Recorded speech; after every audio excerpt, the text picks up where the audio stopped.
A nossa conversa de hoje poderia ser com aquilo que a gente chamaria, talvez, de um dos homens mais ricos do mundo pelo critério de mensuração de riqueza.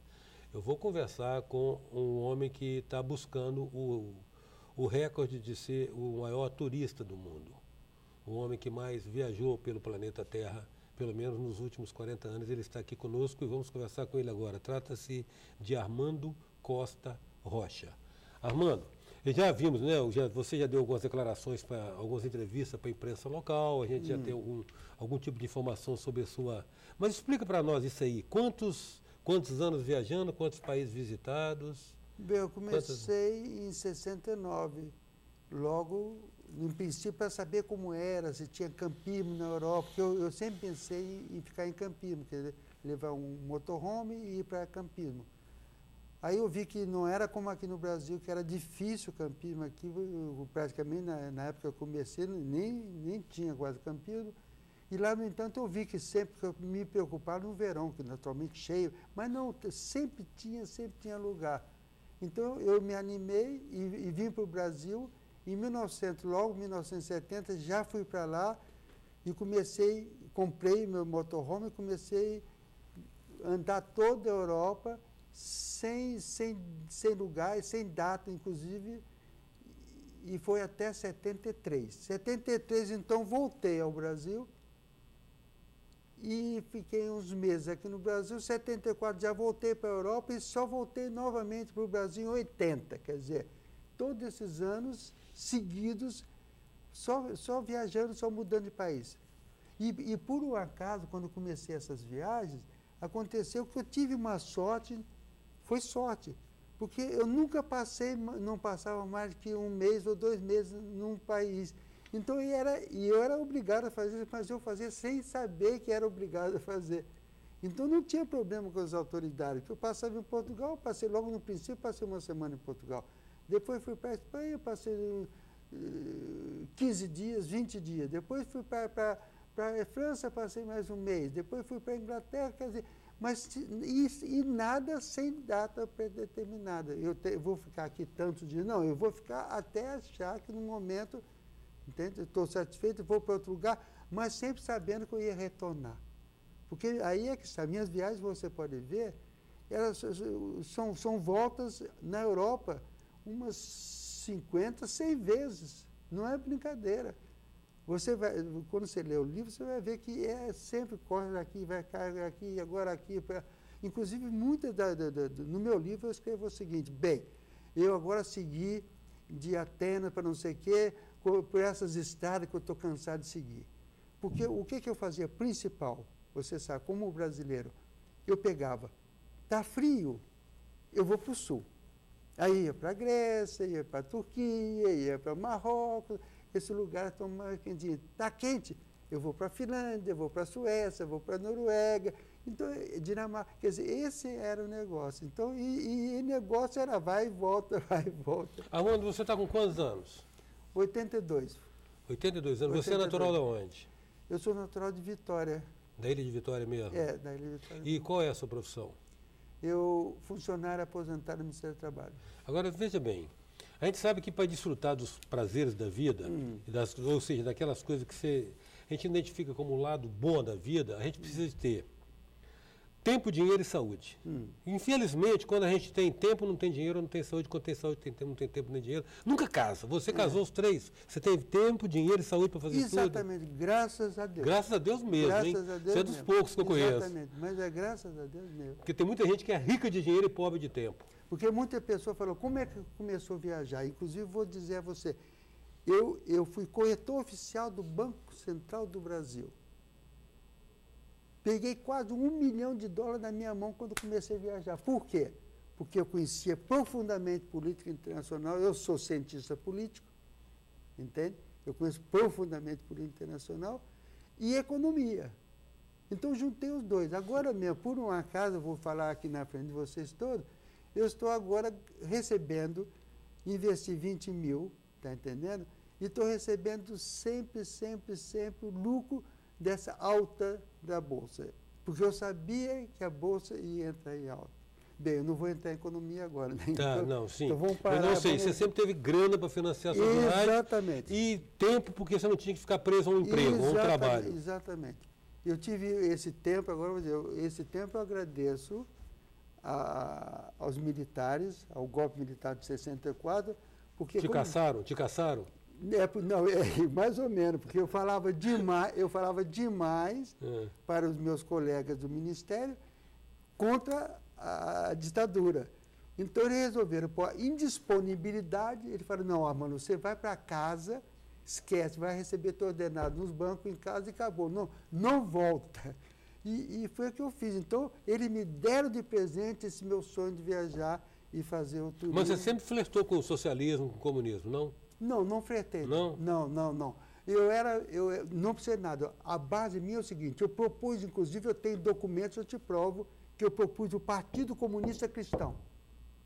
O que parece uma contradição, né? E que não é contradição, porque diz que o Marx diz o seguinte, ao homem de acordo com suas necessidades. E Cristo falava o seguinte, amar o próximo como a si mesmo, que não há nenhuma diferença. Isso é amar o próximo como a si mesmo. Em 9 minutos, a gente está conversando com Armando Costa Rocha, aventureiro, a melhor definição para o nosso entrevistado. A gente volta em seguida.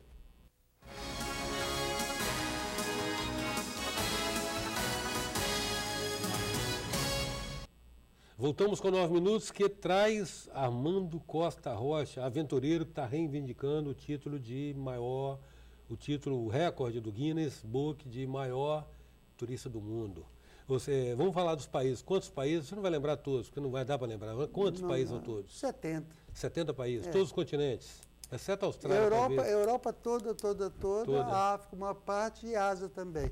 Ásia. Inclusive, uma das vezes eu peguei um fusquinha que falava, Armando, não vai de motorhome para a Índia. Porque as estradas são horríveis. Então eu peguei um fusquinha, saí de Lisboa até Nova Delhi. De carro? Você cruzou de carro a Europa toda, entrou lá? Entrei e fui até lá. Porque Índia a gente está falando de Extremo Oriente, né? Não é nem Oriente Médio. Índia. Fui direto para a Índia. E você fala quantas línguas, Armando? Português, francês, espanhol, italiano, inglês, um pouco... Aprendeu nas viagens ou já... Na viagem. Um pouco de grego, um pouco de polonês e um pouco de finlandês. Que eu tive uma noiva na Finlândia. Você deve ter tido muitas noivas, né? E acertou. Muitas noivas, claro. Agora me diga... os lugares, você consegue ter, assim, com tanta coisa, com essa enxurrada de imagens na retina, você consegue, assim, pensar os lugares mais bonitos que você conheceu, lembrar, identificar, ter uma hierarquia, um senso de ordenamento? Não, bonito. Bem, já falei. Praga, para mim, é a cidade mais linda da Europa, inclusive não é só a minha opinião, todo europeu... Praga, quando a pessoa não vai a Praga, chama Praga. Depois que ela vai, chama Praha. Eu adorava, eu ficava lá. Lindo aquele castelo. E o principal em Praga, nessa época, para mim, sabe o que era? Pilsner. Sim. A cerveja melhor que existe no mundo, a Pilsner. Você conheceu Bruxelas? Mais de 5 mil cidades. Era muito, porque eu ia, parava aqui. Mas assim, viajando direto, você emendou, qual período que você emendou assim, viajando direto, antes de voltar para o Brasil? Entre uma vinda normalmente saía, exemplo, Portugal, Espanha, França, andava. Em quanto tempo isso, assim? 1 ano, 2 anos? Não. 1 semana, 2 semanas. Não precisa nada. A minha esposa, que eu casei na Polônia, tá entendendo? Debaixo de lei marcial, decretaram a lei marcial quando eu casei. Inclusive, depois tive que cair fora e deixar a mulher lá, porque o estrangeiro não podia continuar. Então, conclusão, o que fazia? Só para você ter uma ideia. Eu saía da Alemanha, entende? Passava 2, 3, 4 países e chegava até a Grécia. Agora você vê. Esperava algum tempo, não aguentava mais, voltava para a Áustria e tal, ia até Checoslováquia, que era perto da Polônia, para ver para os embaixadores, qualquer coisa que eu quisesse fazer para entrar em contato com minha esposa. não conseguia 20 graus, 25 graus para adverso, saía da Tchecoslováquia e voltava para Atenas. Para você ter uma ideia, isso aqui vai e volta. Não, eu sei, mas eu digo assim, entre uma saída para o exterior e a volta ao Brasil, você levava... Não, primeiro foram meses, conforme eu falei, depois foram de 1970 a 1973. Direto. Depois voltei 74 a 80. 6 anos direto também. Direto também. Então não era, quer dizer, e só correndo. Agora tem um lance interessante, é o seguinte, você mencionou Praga, né? Que é como a cidade mais bonita que você conheceu. Menino Jesus de Praga, inclusive a igreja. Exato. Agora você viveu situações de perigo, situações em que você se viu à volta... Eu fui preso na Síria acusado de ser espião da CIA. Fui preso em Portugal acusado de ser espião da KGB. E depois, inclusive isso é para notar, que quando eu estava em Lisboa, acusado de ser espião da KGB, que me prenderam arbitrariamente a 1h da madrugada, e que foi o ministro do exterior representante falar comigo, falou assim, não tenta fazer revolução aqui, eu sei que sou revolucionário, o governo brasileiro já nos chamou a atenção sobre o senhor, só para ter uma ideia. Já estava marcado. Já estava marcado. Uhum. Inclusive tinha uma rua que eu me lembro muito, que é o embaixador em cima, em Lisboa, embaixo tinha um lugar, uma casa que era só para tortura de militares do Brasil que torturavam as pessoas que fugiam, que saíam daqui. Agora não, situações situações de risco de rua, assalto, agressões, hostilizações. Não. Não, né? Nunca passou por nenhuma situação dessa? Não havia antipatia com minha pessoa. Não, com o brasileiro, né? O brasileiro somos amados, né? Não, inclusive eu cansava de falar, eu sou brasileiro. Inclusive eu falei aqui. O amor que eu dedicava às pessoas se dedicavam a mim. Inclusive minha esposa fica abismada porque ela fala assim, mas Armando, os alemães te adoram, qualquer lugar. Inclusive um pai e mamãe artificial na Alemanha, que eu fui pegar água para meu motorhome, vem aqui almoçar, vem aqui jantar, meus filhinhos. E acabou no fim, eram os filhos, eles não queriam me largar. Eu tinha que sair à frente. Agora, mas Armando, o Brasil é impressionante, exceto em alguns países, talvez na França, em alguns países que fazem alguma restrição, o Brasil como o Brasil é amado, né? Você percebeu isso? Não, como é que se gosta do Brasil? Não, inclusive eu confesso, fui um maior propagandista. Eu posso, inclusive, para os brasileiros, conversar, como a mesma família, eu posso falar dos nossos defeitos, mas lá fora ninguém podia falar, não. Aí eu ficava aborrecido, mas eles gostavam mesmo. Você tem projetos aos 82 anos, de continuar viajando? Exatamente. Acho que tem energia aí para uns 10 anos ainda? Não, isso é no mínimo, porque com a ajuda de Deus, talvez até uns 20 ou 30. Nesse caso, você quer revisitar lugares ou conhecer lugares que você não conhece ainda? Eu achava até que era interessante, eu tinha até um projeto de fazer o seguinte, rever os mesmos caminhos seguidos depois de 40 anos. E falar sobre esses caminhos, sobre o progresso que houve, isso é coisa interessantíssima. Não é? Sem dúvida. Bem, o nosso tempo está esgotado, mas como você percebe, as longas andanças do Armando pelo mundo nos inspira a continuar essa conversa com ele, para o que eu convido você, meu querido telespectador, estar conosco amanhã na continuação dessa conversa aqui no programa 9 Minutos. Então, até já. Sou passageiro.